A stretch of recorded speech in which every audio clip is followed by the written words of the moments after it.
شبت النار فكري شب نيران، شاش راسي بالابيات الحماسية، حفل تخريج رمز العز وعنوانه، ضابط العز نايف حي طارية، الف مبروك له بالقافية والحان، وعسكر ابيات لاجله تضرب تحية،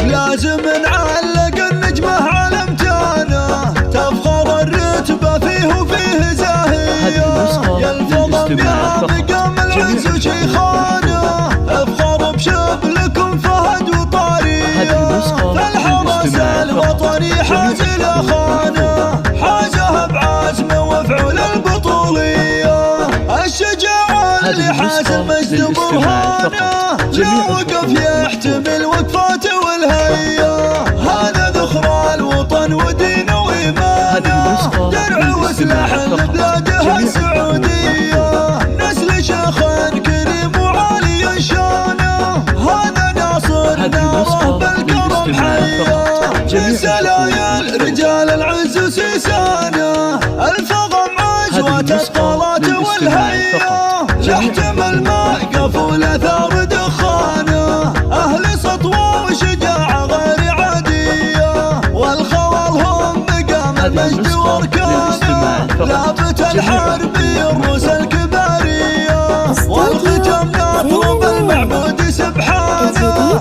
انه يوافقك يا طيب النيه، شبت النار فكري شب نيران، شاش راسي بالابيات الحماسية، حفل تخريج رمز العز وعنوانه، ضابط العز نايف حي طارية، الف مبروك له بالقافية والحان، وعسكر ابيات لاجله تضرب تحية، لازم نعلق النجمة على امتانه، تفخر الرتبة فيه وفيه زاهية، يلفظ يا مقام العز وشيخانه، افخر بشبلكم فهد وطارية، فالحرس الوطني حاز الاخانه، حازه بعزمه وفعل البطولية،